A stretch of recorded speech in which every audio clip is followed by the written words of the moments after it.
വളരെ കുറച്ച് എണ്ണ ഉപയോഗിച്ച് വളരെ ഹെൽത്തി ആയിട്ടുള്ള അതുപോലെ തന്നെ ടേസ്റ്റി ആയിട്ടുള്ള ഒരു റെസിപ്പിയുമായിട്ടാണ് ഇന്ന് ഞാൻ വന്നിരിക്കുന്നത്. ഇത് രാവിലെ ബ്രേക്ക്ഫാസ്റ്റ് ആയിട്ടോ ഈവനിങ് സ്നാക്കായിട്ടോ ഒക്കെ കഴിക്കാൻ വേണ്ടി പറ്റുന്നതാണ്. എങ്ങനെയാണ് ഉണ്ടാക്കുന്നതെന്ന് നമുക്കൊന്ന് നോക്കിയിട്ട് വരാം. അതിനായിട്ട് ആദ്യം തന്നെ ഒരു വലിയ ബൗളിലേക്ക് ഞാനിവിടെ ഒരു മീഡിയം വലുപ്പത്തിലുള്ള സവാള ചെറുതായിട്ട് അരിഞ്ഞതാണ് ചേർത്ത് കൊടുത്തിരിക്കുന്നത്.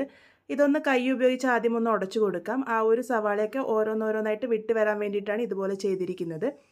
അതിനുശേഷം ഇതിലേക്ക് ഞാനിവിടെ ചേർത്ത് കൊടുത്തിരിക്കുന്നത് ക്യാപ്സിക്കാണ്.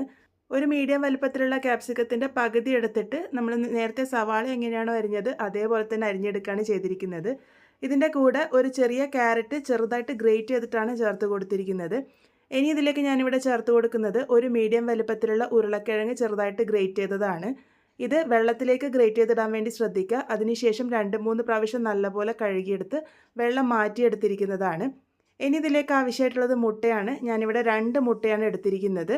അതും കൂടെ ഇതിലേക്ക് ചേർത്ത് കൊടുക്കാം. പച്ചക്കറികൾ നിങ്ങളുടെ കയ്യിലുള്ളത് ചേർത്ത് കൊടുത്താൽ മതി.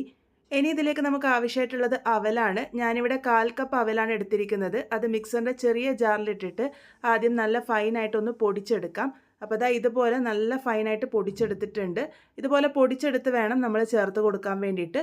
ഞാനിവിടെ 1/4 കപ്പ് അവലാണ് ഇതുപോലെ പൊടിച്ച് ചേർത്ത് കൊടുത്തിരിക്കുന്നത്. ഇതിൻ്റെ കൂടെ 2 ടേബിൾ സ്പൂൺ അരിപ്പൊടി കൂടെ ചേർത്ത് കൊടുക്കുന്നുണ്ട്. അരിപ്പൊടി ഞാനിവിടെ പത്തിരിപ്പൊടിയാണ് എടുത്തിരിക്കുന്നത്. നിങ്ങൾക്ക് വറുത്തതോ വറക്കാത്തതോ ആയിട്ടുള്ള ഫൈനായിട്ടുള്ള അരിപ്പൊടി വേണം ഉപയോഗിക്കാൻ വേണ്ടിയിട്ട്.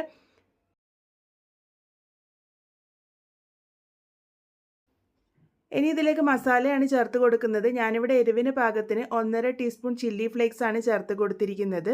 അത് നിങ്ങൾക്ക് ആവശ്യാനുസരണം മാത്രം ചേർത്ത് കൊടുത്താൽ മതി. അതിൻ്റെ കൂടെ തന്നെ 1/2 ടീസ്പൂൺ കുരുമുളക് പൊടി ചേർത്തിട്ടുണ്ട്. ഇതിലേക്ക് ആവശ്യത്തിന് ഉപ്പും കൂടെ ചേർത്ത് കൊടുക്കാം. ഞാനിവിടെ 1/2 ടീസ്പൂൺ ഉപ്പാണ് ചേർത്ത് കൊടുത്തിരിക്കുന്നത്. ഇതിലേക്ക് 1/2 ടീസ്പൂൺ ഗരം മസാല പൊടി കൂടെ ചേർത്ത് കൊടുക്കാം. ഇതിൻ്റെ കൂടെ തന്നെ 1/2 ടീസ്പൂൺ ഇഞ്ചി വെളുത്തുള്ളി പേസ്റ്റും കൂടെ ചേർത്തിട്ടുണ്ട്. ഇഞ്ചി വെളുത്തുള്ളി ചെറുതായിട്ട് ചതച്ചിട്ട് വേണമെങ്കിലും ചേർത്ത് കൊടുക്കാവുന്നതാണ്. കുറച്ച് മല്ലിയില ചെറുതായിട്ട് അരിഞ്ഞതും കൂടി ഇട്ട് കൊടുത്തതിന് ശേഷം നന്നായിട്ട് ഇതൊന്ന് മിക്സ് ചെയ്തെടുക്കാം.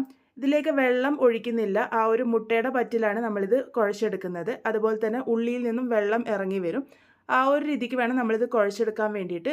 ഒരുപാട് ഡ്രൈ ആയിട്ട് തോന്നുന്നുണ്ടെങ്കിൽ മാത്രം ഇതിലേക്ക് വെള്ളം ഒഴിച്ചു കൊടുത്താൽ മതി. അപ്പോൾ ഞാനിതിപ്പോൾ നന്നായിട്ട് മിക്സ് ചെയ്തെടുത്തിട്ടുണ്ട്. ഈ ഒരു രീതിക്കാണ് നമ്മളുടെ കൂട്ട് വേണ്ടത്. ഒരുപാട് ലിക്വിഡായിട്ടല്ല വേണ്ടത്.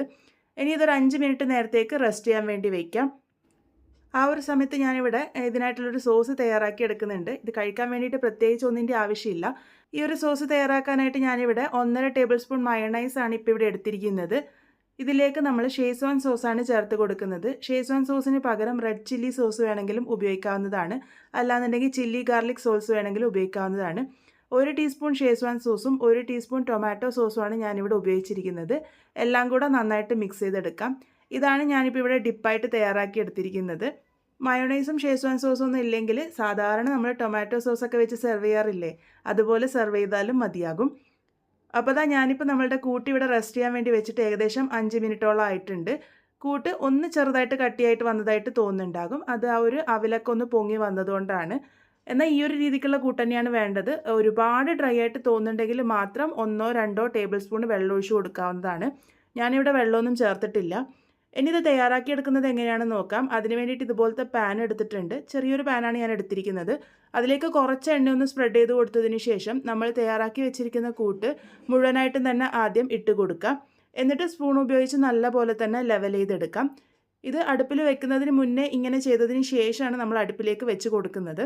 അപ്പോൾ ഇതുപോലെ നന്നായിട്ട് ഞാനിവിടെ ലെവൽ ചെയ്തെടുത്തിട്ടുണ്ട്. അതിന് ശേഷം നമുക്കിത് അടുപ്പിലേക്ക് വെക്കാം.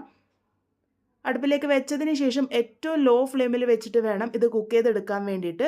അടച്ച് വെച്ച് 10 മിനിറ്റ് നേരത്തേക്കാണ് ഞാനിതിവിടെ വേവിച്ചെടുക്കാൻ വേണ്ടി പോകുന്നത്. 10 മിനിറ്റ് ആകുമ്പോൾ നമുക്കിത് തുറന്ന് നോക്കാം. അപ്പോൾ ഇപ്പോൾ അടിഭാഗം നന്നായിട്ട് വെന്ത് വന്നിട്ടുണ്ട്. ഇനി ഇത് മറിച്ചിട്ട് കൊടുക്കുകയാണ് വേണ്ടത്. ഇതിങ്ങനെ മറിച്ചിട്ട് കൊടുക്കാൻ വേണ്ടി പോയി കഴിഞ്ഞാൽ ചിലപ്പോൾ പൊട്ടിപ്പോകാനുള്ള സാധ്യതയുണ്ട്. അതുകൊണ്ട് ഞാനിവിടെ വേറൊരു പാൻ എടുത്തിട്ടുണ്ട്. അതിലേക്കും കുറച്ച് ഓയിലൊന്ന് സ്പ്രെഡ് ചെയ്ത് കൊടുത്തതിന് ശേഷം ആ ഒരു പാനിലേക്കാണ് ഞാനിതിവിടെ മറിച്ചിട്ട് കൊടുക്കുന്നത്. ഇങ്ങനെ ആകുമ്പോൾ നമുക്ക് പൊട്ടാണ്ട് അത് മറിച്ചിടാൻ വേണ്ടി പറ്റും. അല്ലാന്നുണ്ടെങ്കിൽ വേറൊരു പാത്രത്തിലേക്ക് ഇതിട്ട് കൊടുത്തിട്ട് അങ്ങനെ വേണമെങ്കിലും മറിച്ചിട്ട് കൊടുക്കാവുന്നതാണ്. അടിഭാഗം കണ്ടില്ലേ, നന്നായിട്ട് മൊരിഞ്ഞ് വന്നിട്ടുണ്ട്. ഇനി ഇതിൻ്റെ മറ്റേ സൈഡും കൂടെ വേവുന്നത് വരെ വെയിറ്റ് ചെയ്യാം. ഒരു 8 മുതൽ 10 മിനിറ്റ് ആകുമ്പോഴേക്കും തന്നെ നന്നായിട്ട് വെന്ത് കിട്ടിക്കോളും.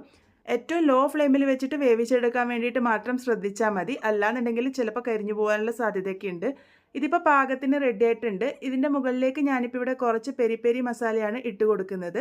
ഇത് സൂപ്പർ മാർക്കറ്റിലൊക്കെ വാങ്ങാൻ കിട്ടുന്നതാണ്. ആ ഒരു പുറമെ ഇട്ട് കൊടുക്കുമ്പോൾ അതിൻ്റെ കൂടെ ഒരു രുചി വരും. ഓപ്ഷനിലാണ്, കയ്യിലുണ്ടെങ്കിൽ മാത്രം ഇട്ട് കൊടുത്താൽ മതി. അപ്പോൾ അതാ വളരെ ടേസ്റ്റി ആയിട്ടുള്ള നമ്മളുടെ പലഹാരം ഇവിടെ റെഡി ആയിട്ടുണ്ട്.